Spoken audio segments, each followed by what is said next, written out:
días nuevamente a todos, bienvenidos. Espero que estén cómodos.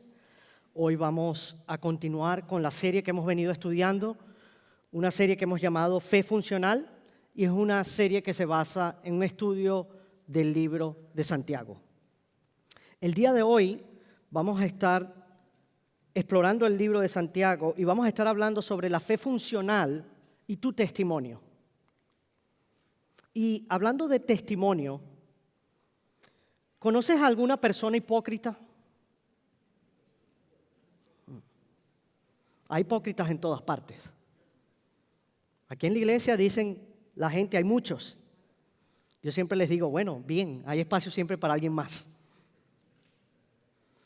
La hipocresía es la brecha entre la persona pública, lo que tú aparentas ser, y las creencias y tu carácter privado. ¿Cómo eres tú en la privacidad? La hipocresía es cuando no practicas lo que predicas y lo que crees. De hecho, hay estudios que han demostrado que cuando la mayoría de la gente piensa en nosotros, los cristianos, nos ven como hipócritas. De hecho, un estudio entre no cristianos y su perspectiva sobre nosotros, los cristianos, encontró que un 87% de ellos dijo que los cristianos son criticones, un 78% dijo que están fuera de onda, que somos inadecuados, y muchos dijeron que somos hipócritas. Ahora, el mismo estudio también descubrió que la hipocresía es la segunda razón por la que las personas abandonan la iglesia y el cristianismo. Ahora, quiero aclarar que el hipócrita no es el cristiano que lucha contra el pecado. El hipócrita no es el cristiano que lucha contra la tentación y que sigue tratando de hacer lo correcto aun cuando no tiene ganas. No, ese no es un hipócrita, ese es un héroe. El hipócrita es una persona que usa la virtud pública para encubrir la podredumbre privada. El hipócrita no es el cristiano que lucha y que trata de seguir los preceptos de Dios, sino una persona que usa su virtud pública para esconder esa podredumbre privada. Es decir, es una persona que vive una doble vida. Y la realidad es que muchos en la iglesia dicen ser cristianos, pero en realidad no lo son. Ir a la iglesia no te convierte en cristiano. Asistir a la iglesia el domingo y sentarse en un banco no es lo que te convierte en discípulo de Jesús. Así que el día de hoy yo estoy orando para que incluso aquellos que son miembros de la iglesia sean salvos hoy. Santiago está preocupado por las personas que son oidores de la palabra, pero no hacedores de la palabra. Es decir, parecen cristianos, pero no tienen parte con Cristo. Ahora recuerden que Santiago es el medio hermano de Jesús. Sin embargo, Santiago no comienza presentándose como medio hermano de Jesús, sino como siervo de Jesús. Y él es el pastor de la primera mega iglesia en la historia. Ahora, Santiago tiene una particularidad, y es que este pastor no tiene pelos en la lengua, como dicen, ni busca aplausos. Él dice las cosas como son. Y hasta el momento hemos visto que nos ha dicho que la verdadera fe funcional es primero lenta para la ira, cuida a los indefensos y no tiene prejuicios pecaminosos. Pero ahora Santiago va a abordar una de las preguntas más importantes y prácticas del cristianismo. ¿Cómo sé que soy verdaderamente salvo?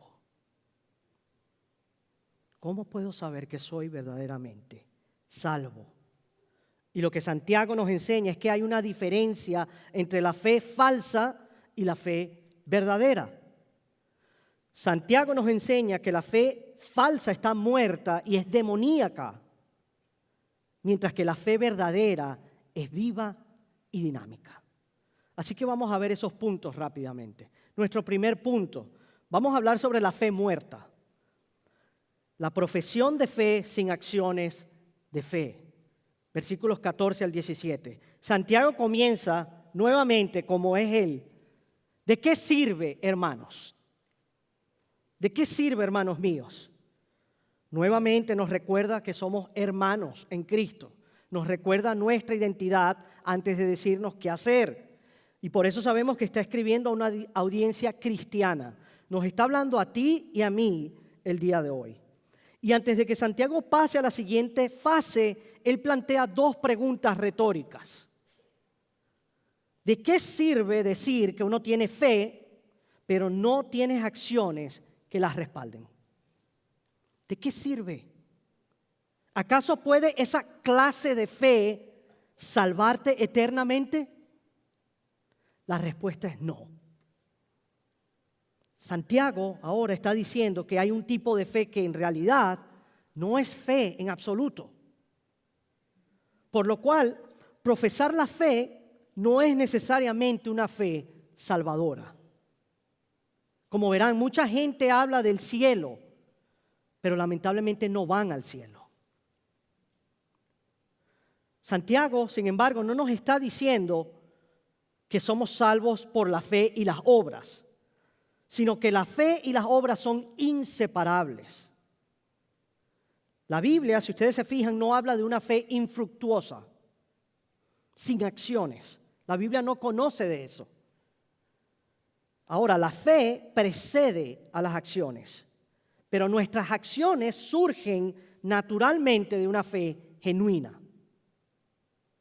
Así que cuando eres nacido de nuevo, lleno del Espíritu Santo y salvo por gracia por mediante la fe en Cristo, esa fe que te salva nunca está sola. La fe que te ha salvado nunca está sola. La salvación cambia tu vida por completo. Cambia todo en tu vida. Déjame darte un ejemplo. Si mi esposa viniera y me dijera que está embarazada, lo primero que haría es caerme hacia atrás. Lo segundo que haría sería pegar un grito al cielo y decir, aleluya, gloria a Dios por este milagro. Porque yo pensé que ya habíamos cerrado fábrica. Pero supón que yo le tomara la palabra a Cristina y yo decidiera creer lo que ella me está diciendo. Entonces, indiscutiblemente, habrían señales y síntomas que prueben que lo que ella me dijo es verdad.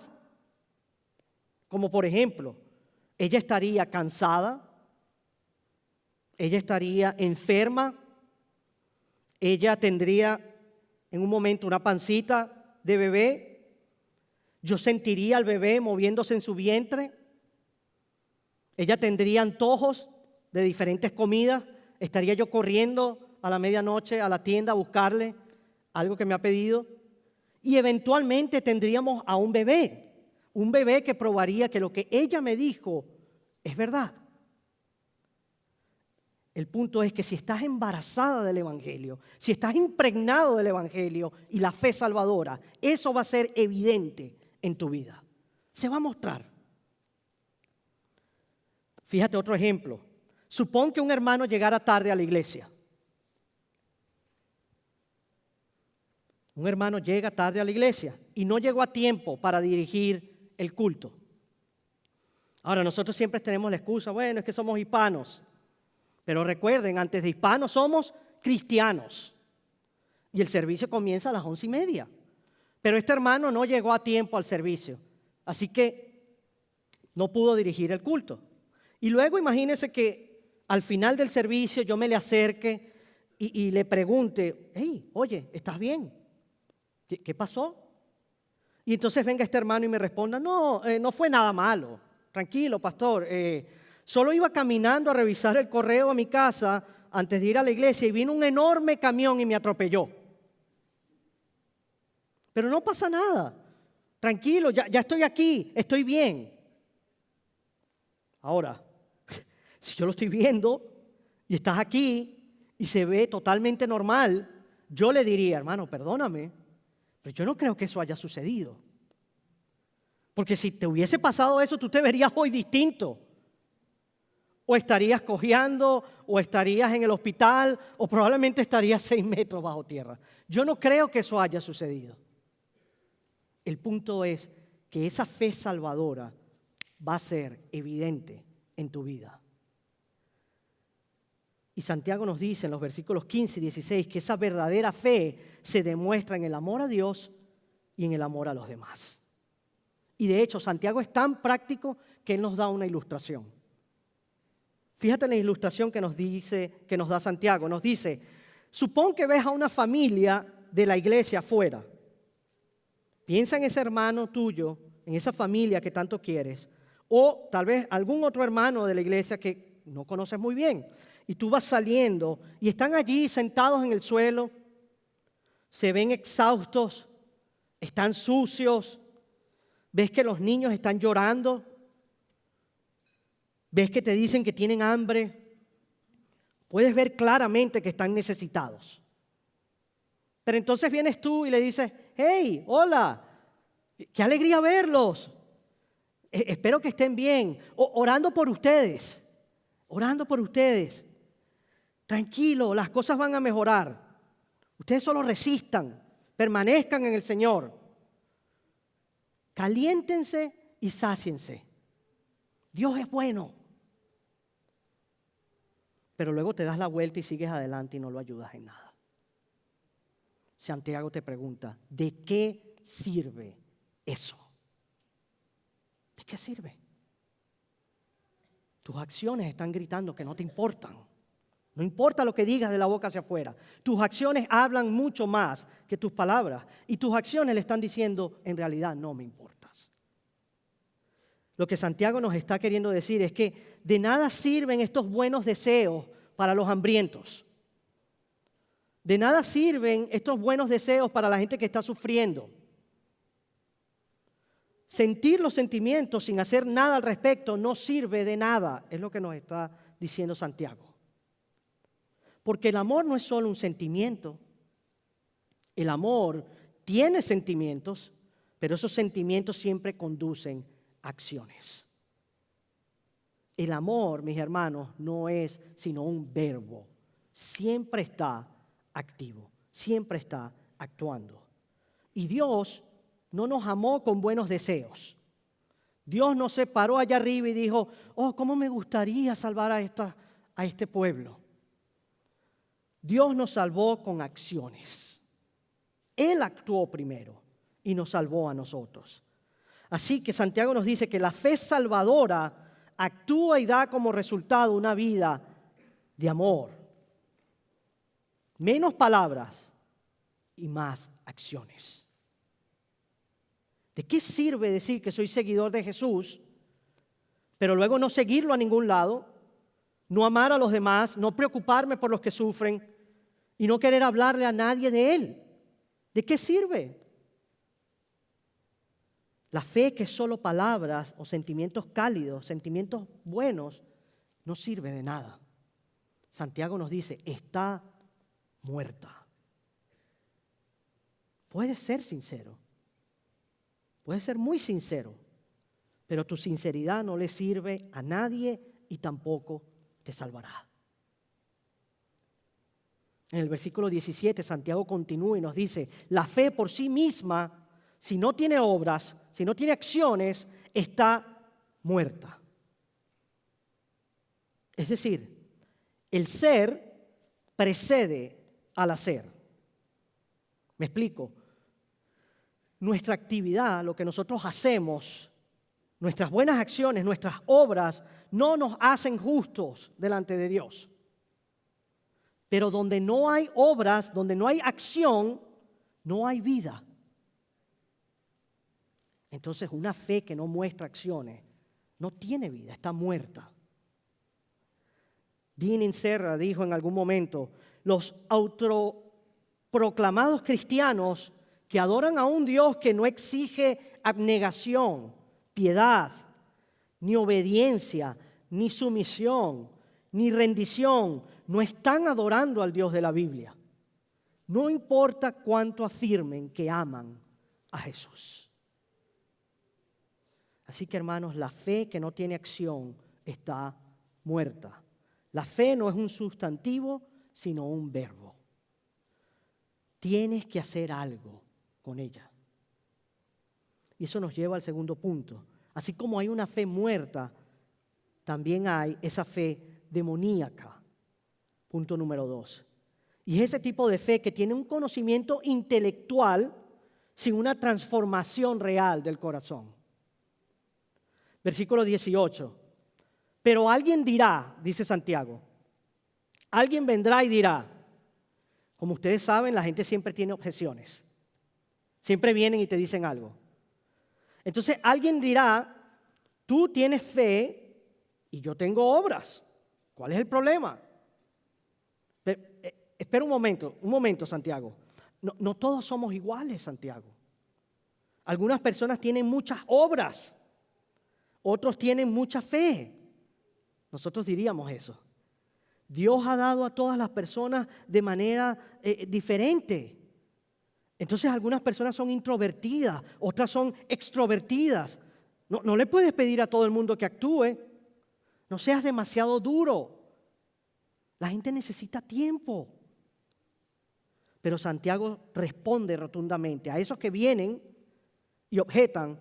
Les dice, muéstrame tu fe sin las obras, que yo te mostraré mi fe por mis obras, por mis acciones. Es decir, la verdadera fe salvadora es validada por tus obras, por tus acciones. Vas a ser diferente. Y Santiago no se está repitiendo, simplemente está reforzando el punto que viene haciendo. Jesús dijo, por sus frutos los conocerán. ¿Acaso se recogen uvas de los espinos o higos de los cardos? Así, todo árbol bueno da frutos buenos, pero el árbol malo da frutos malos. Así que, por sus frutos, los conocerán. Yo creo que podemos decir que un árbol es un manzano si produce manzanas, ¿cierto? Si no produjera manzanas, no podemos decir que ese árbol es un manzano. Si no produce ese fruto, entonces no lo es, por mucho que yo quiera decir que el árbol es un manzano. Y ahora Santiago continúa su argumento y en el versículo 19 les dice a estos conocedores de la ley, a estos conocedores intelectuales y a muchos cristianos que se pasean en las iglesias creyendo que conocen mucho. Les dice, ¿tú crees que Dios es uno? Ese es el Shema, esa es la creencia de los judíos, que Dios es uno. En Deuteronomio 6 lo vemos, es una base fundamental de la fe. Y Él les dice, haces bien, muy bien por ti. ¿Tú crees que Dios es uno? ¿Tú crees que Dios existe? ¡Qué bien! Pero ¿sabes qué? Los demonios también creen y tiemblan. Y aquí Santiago está siendo intencionalmente provocador. Está confrontando a la iglesia. Prácticamente está diciendo, bueno, entonces, ¿tú tienes una buena teología? ¿Tienes bastante conocimiento del cristianismo, de la Biblia? Genial, qué bien. Los demonios tienen mejor teología y creen en Dios más que tú. Los demonios no son agnósticos ni ateos, no. Ellos saben intelectualmente que Dios es real. Saben que Dios es poderoso y creen que Jesús es el Hijo de Dios y tiemblan en su presencia. De hecho, los demonios fueron los primeros en reconocer a Jesús. Los primeros. Entonces, los demonios creen las cosas correctas y sienten incluso las cosas correctas. Son impactados emocionalmente por sus creencias. Los ves que saben mucho y experimentan mucho. Sienten mucho. Hay muchas personas que saben quién es Jesús, por qué vino, han tenido una experiencia con Él, saben que necesitan ser perdonados, se sienten mal por sus pecados, sienten emociones en la adoración e incluso oran la oración del pecador. pero no ha habido una transformación o cambio real en sus vidas. Saben mucho sobre el Salvador, pero no lo conocen personalmente. La fe demoníaca sabe las cosas correctas y siente las cosas correctas, pero no los afecta ni hace que quieran tener una obediencia sincera para amar a Dios y para amar a otra persona. Por eso Jesús dijo, cuídense de los falsos profetas que vienen a ustedes con vestidos de ovejas, pero por dentro son lobos rapaces. Luego continúa y dice, no todo el que me dice, Señor, Señor, entrará en el cielo, sino el que hace la voluntad de mi Padre que está en los cielos. Y los números apoyan lo que dice Jesús. Nuestra realidad hoy en día apoya esto que dijo Jesús hace más de 2000 años. De hecho, un grupo que hace encuestas, Barna Group, ellos reportan que el 68% de los estadounidenses se identifican como cristianos. Según nosotros somos una nación cristiana, 68% son cristianos. ¡Gloria a Dios! Pero 2/3 de ese grupo literalmente no tienen presencia regular en ningún tipo de iglesia, no se congregan o ni siquiera una apariencia de la práctica de la lucha cristiana, de la vida piadosa cristiana. Muchos de ellos oran la oración del pecador, pero ni su estilo de vida ni su visión del mundo se distinguen de las de sus vecinos no cristianos. Siguen siendo los mismos. Muchas personas creen que tienen la seguridad de salvación basada en una oración que no entienden y luego no dan evidencia de poseer tal salvación. La oración del pecador no es una oración mágica. Tienes que hacer en realidad un compromiso y rendirte al Rey Jesús para poder entrar en una relación con Él. Y eso es lo que cambiará todo, absolutamente todo en tu vida.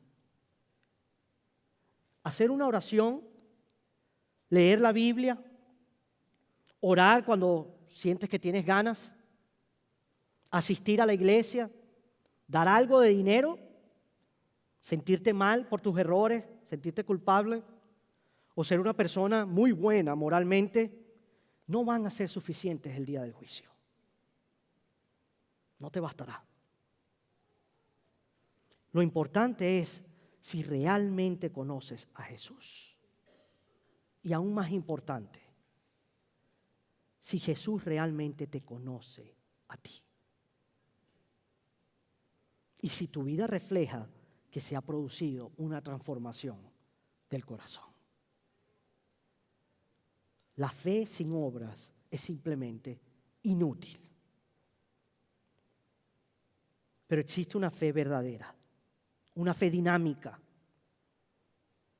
Y es nuestro tercer punto. La fe dinámica, la fe viva, es aquella que es demostrada por las acciones correctas. Versículo 20. Viene Santiago y continúa su argumento. ¿Quieres que se te demuestre, hombre necio, que la fe sin obras es inútil? ¡Wow! ¿Ustedes piensan que estoy siendo duro con ustedes hoy? Santiago los llamó necio. Es más, Santiago les va a demostrar bíblicamente que la fe y las obras son inseparables. Él va a usar el ejemplo de Abraham, el padre de la fe, y va a usar el ejemplo de Rahab, la ramera. Y vamos a ver cómo utiliza el ejemplo de Abraham. Versículo 21. Dice Santiago, ¿no fue justificado por las obras Abraham, nuestro padre, cuando ofreció a su hijo Isaac sobre el altar? Estamos hablando de Abraham, el padre de Israel, el amigo de Dios. Santiago no está hablando solo de las obras generales de Abraham, sino de algo específico. Él se está dirigiendo al acto más famoso de fe de Abraham, que se encuentra en el capítulo 22 de Génesis. Y el acto más grande de fe de Abraham, ¿sabes cuál fue? Ofrecer voluntariamente a su hijo a Dios como sacrificio. En Génesis 15, Dios establece un pacto con Abraham. Para ese momento Abraham no tenía ningún hijo entre él y Sara. Y Dios lo saca afuera y le dice, mira el cielo, mira las estrellas. Y luego le dice, así será tu descendencia. Tus descendientes serán como las estrellas del cielo. Pero ¿tú sabes cuál era el problema? Que Abraham era viejo. Abraham era viejo y las cosas parecían imposibles. Imagina que tú agarraras hoy a una pareja de 80, 90 años y le dijeras, ven, mira el cielo, así como son las estrellas. Tú vas a dar a luz y de allí saldrá una gran nación.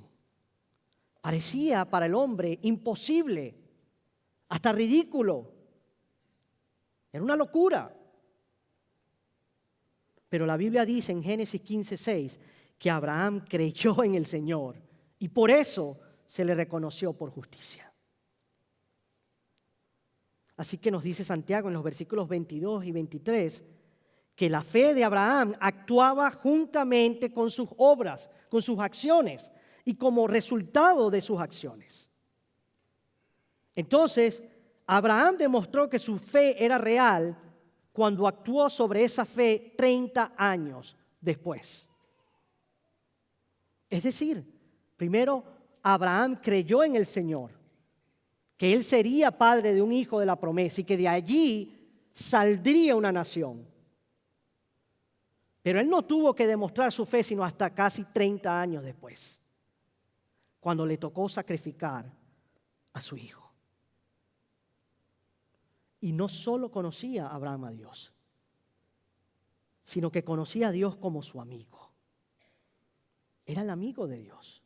Había una relación estrecha entre ellos. Pero él estaba dispuesto a sacrificar a su hijo Isaac, al hijo de la promesa, su mayor tesoro en la tierra, porque él confió en Dios. Así que Abraham demostró que su amor por Dios era mayor que el amor por cualquier otra cosa. Su fe se reveló a través de esa incuestionable lealtad a Dios. Porque imagínate, ¿de qué otra manera puedes explicar que un padre estuviese dispuesto a sacrificar a su hijo? Él estaba dispuesto a poner su posesión más preciada en el altar. En definitiva, Abraham amaba a Dios. Cumplía el gran mandamiento. Entonces nos dice Santiago en el versículo 24, ¿lo ven? ¿Ven lo que les estoy diciendo? ¿Ven que el hombre es justificado por las obras y no solo por la fe? Ahora, este versículo 24 es uno de los versículos más problemáticos y más malinterpretados de la Biblia. Es más, algunos lo han tomado como bandera para atacar a la Biblia y decir que hay una contradicción entre Santiago y Pablo. Pero no hay contradicción alguna. Santiago no se está refiriendo a la fe genuina, sino a la fe muerta y demoníaca que ha estado criticando durante los últimos versículos. Una fe que se profesa, pero que no se posee. Entonces es importante que recordemos que la salvación tiene 3 tiempos. Este proceso de salvación que lo vemos en la vida de Abraham tiene 3 tiempos. Primeramente tenemos la justificación. La justificación es el momento en que tú decides arrepentirte de tus pecados y poner tu fe en Jesús. Y en ese momento soy salvo. Estoy libre de la pena del pecado y estoy justificado, declarado justo delante de Dios, porque estoy en Cristo. Pero luego, el segundo tiempo de la salvación es la santificación. Estoy siendo salvado, Es decir, Dios me está santificando, me está liberando del poder del pecado y estoy siendo santificado por el Espíritu, para que así cada día esté más a la estatura de Cristo. Y el último tiempo de la salvación es la glorificación, cuando finalmente serás salvo. Estarás libre de la presencia del pecado. Ya no morará más el pecado en ti. Serás perfecto y sin pecado, tal como lo es Jesús. El problema es que muchas personas entienden la santificación y la justificación al revés. Es decir, muchas personas piensan que deben hacer lo correcto para ser correctos. Muchas personas creen que tienen que hacer muchas obras o hacer lo correcto para poder ser justificados, declarados justos delante de Dios. Ellos piensan que deben ser santificados para que puedan ser justificados. Pero no es en realidad hasta que eres declarado justo que puedes hacer lo correcto. Ni tú ni yo podemos hacer lo correcto, sino hasta el momento en que nos arrepentimos y ponemos nuestra fe en Jesús y somos declarados justos. Así que somos justificados, somos salvos, somos santificados, estamos siendo salvados y seremos glorificados. Terminaremos de ser salvos. Esto es algo que explica muy bien Pablo en Efesios capítulo 2, versículo 8 al 10. Pablo nos dice, porque por gracia ustedes han sido salvados por medio de la fe. Y esto no procede de ninguno de ustedes, sino que es un don de Dios, un regalo de Dios. No por obras, no es por lo que tú hagas, para que así nadie se gloríe, para que nadie pueda decir, yo soy salvo porque soy tan bueno. Porque somos hechura suya, Dios nos hizo, creados en Cristo Jesús para hacer buenas obras, las cuales Dios preparó de antemano para que tú y yo anduviéramos en ellas. Así que vemos, mis hermanos, que Santiago no se está refiriendo al modo de justificación, sino a la manifestación de la justificación.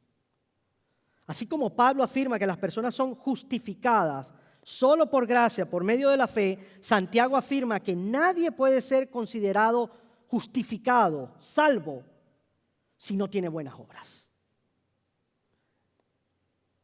Déjame ser más claro aún. No importa cuánto digas que eres salvo, tus obras muestran si eres salvo o no. Pero eso no quiere decir que seas salvo por esas buenas obras.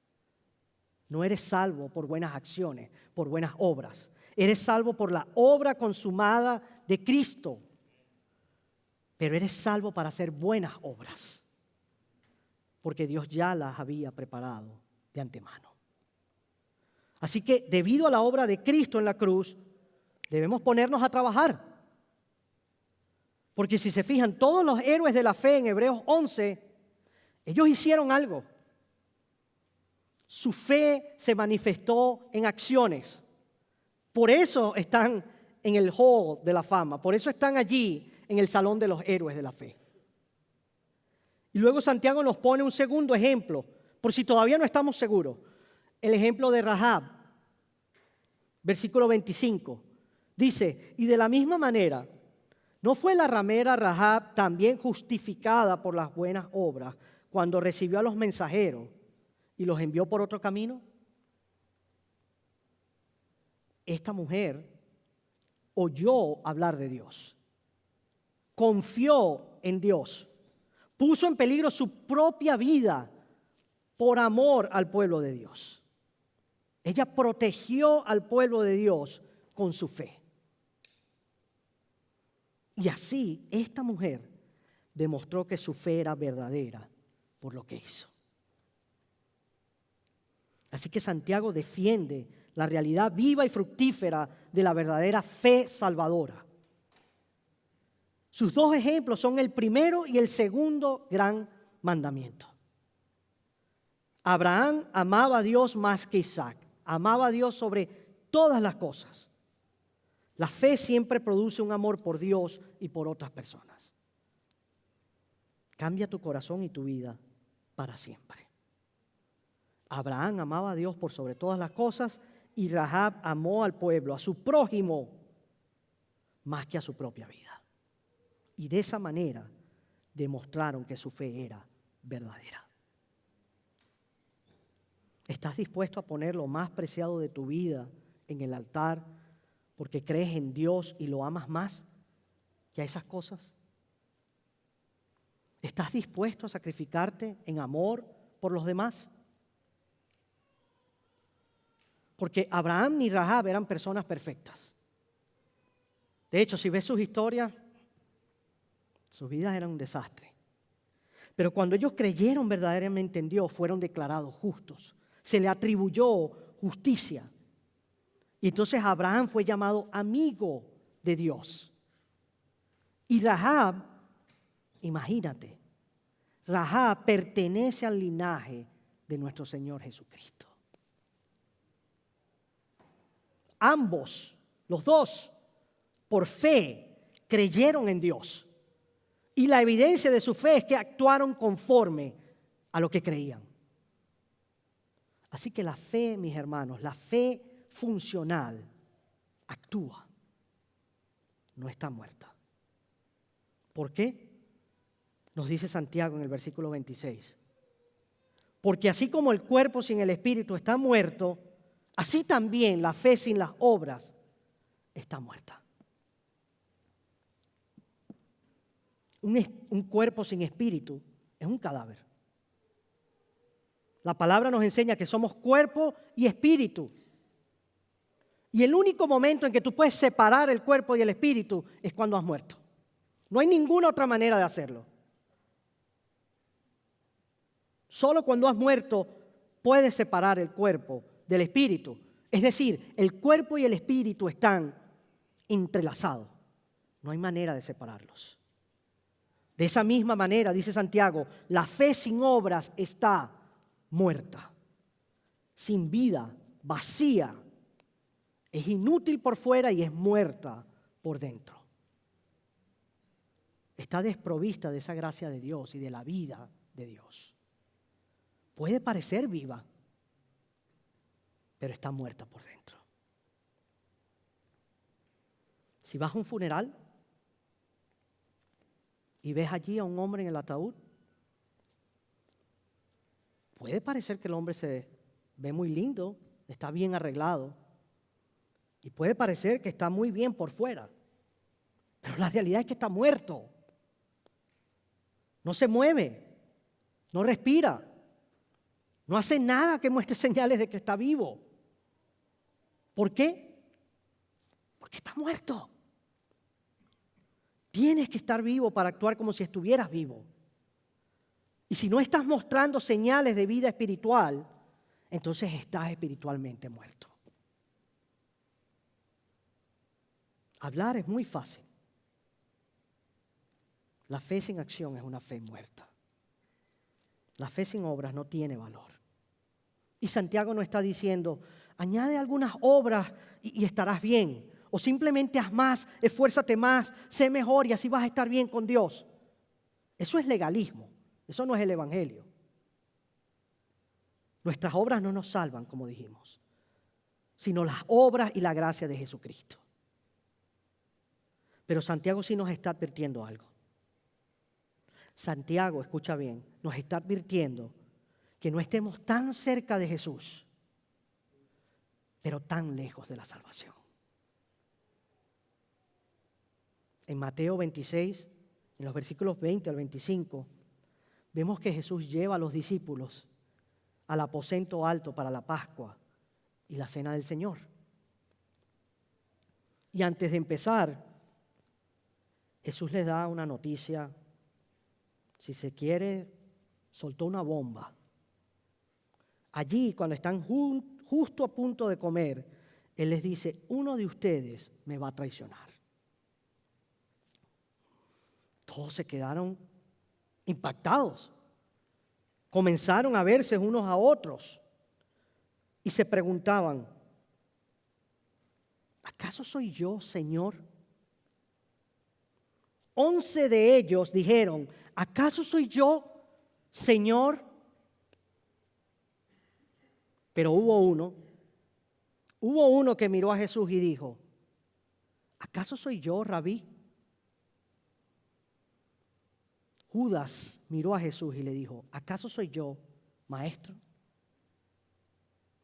¿Por qué? Porque a pesar de que Judas había caminado con Jesús, había orado con Jesús, había realizado milagros con Jesús y había hecho muchas grandes obras con Jesús, todavía no tenía una verdadera relación con Jesús. Desde afuera no se podía notar la diferencia, pero por dentro él no estaba bien con Dios. Estaba tan cerca de Jesús, pero tan lejos de la salvación. ¿Ese eres tú hoy? ¿Cómo puedes saber que eres salvo? ¿Cómo sé que soy salvo? Es porque estoy totalmente, completamente en la gracia de Jesucristo y me estoy rindiendo y deseando hacer su voluntad y vivir de acuerdo con su palabra todos los días. Esa es la prueba de que eres salvo. Si tú te rindes completamente a Jesucristo y si deseas hacer su voluntad y vivir de acuerdo a su palabra todos los días. Así que la última pregunta con la que los dejo. ¿Cómo es tu fe? ¿Tienes una fe muerta? ¿Una fe demoníaca? ¿O una fe viva y dinámica?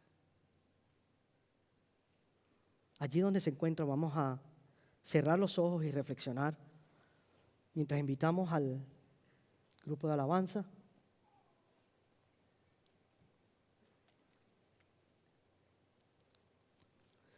Los voy a invitar a ponernos, de pie.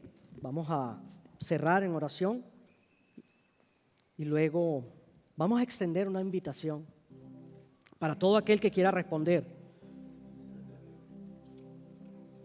Y luego terminaremos con la Santa Cena. Allí donde te encuentras parado, solo cierra tus ojos y en este momento vamos a reflexionar sobre nuestro caminar con Jesús.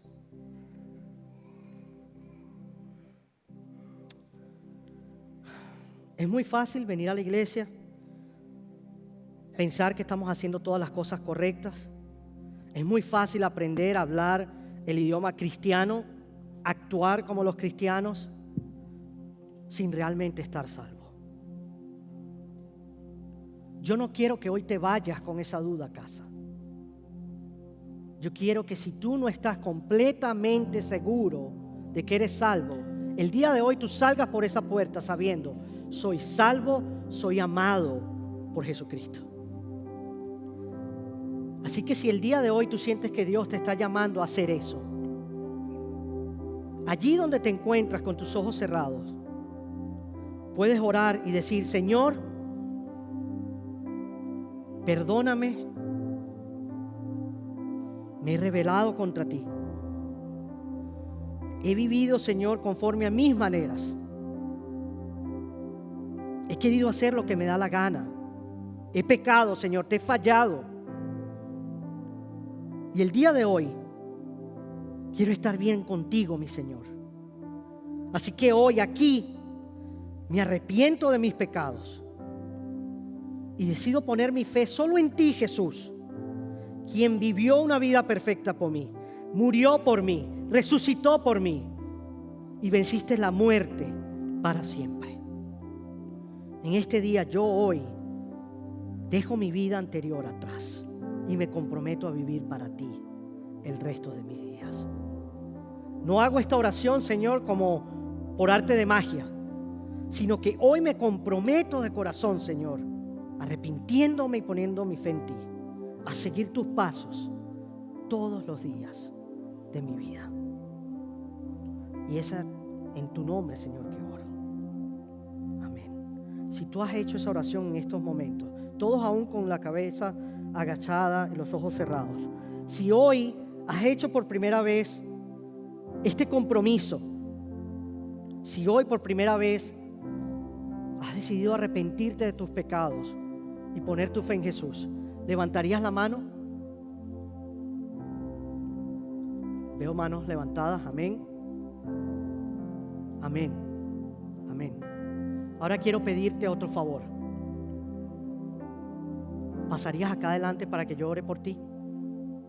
Pasa adelante sin temor para que oremos por ti como iglesia. Si levantaste tu mano, aquí vamos a tener hermanos que van a orar por ti. Pasa sin temor. Si el día de hoy has entregado tu vida al Señor, si el día de hoy has hecho ese compromiso con el Señor de dejar tu vida atrás y ser salvo, pasa adelante. Gloria a Dios.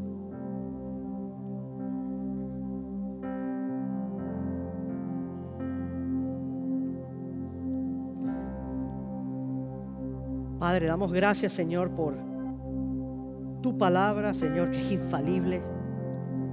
Señor, que penetra nuestras almas y es como una espada de doble filo, Señor. Nos expone, nos confronta, nos hace vernos en el espejo, Señor. Pero a la vez damos gracias, Señor, que tú eres tan amoroso, que aún sabiendo cómo somos, no solo nos buscas y nos llamas, sino que nos aceptas. Y hoy damos gracias, Señor, por todos estos hermanos y hermanas que han dado un paso al frente, Señor, en valentía, admitiendo: Señor, yo ya no puedo seguir viviendo de la manera que estoy viviendo. Yo necesito de ti. Yo necesito vivir conforme a tu voluntad. Yo necesito que me salves, Señor, que me sigas salvando cada día y que me lleves contigo, Señor, en un futuro, sano y salvo a casa. Te damos gracias, Señor, porque eres el Dios que ama, el Dios que busca, el Dios que envió a su Hijo a morir por nosotros para rescatarnos. Te pido, Señor, que tú bendigas a cada hermano y cada hermana que ha dado este paso al frente hoy. Y que a través, Señor, de sus vidas tú impactes a otros, sus familias, sus amigos, su trabajo, todos los que ellos tengan contacto, Señor. Que puedan ver en ellos la realidad de tu fe viva. Una fe viva y eficaz que se demuestra por sus obras. En tu nombre, Señor Jesús, oramos. Amén y amén. Adoremos al Señor y sigamos cantando.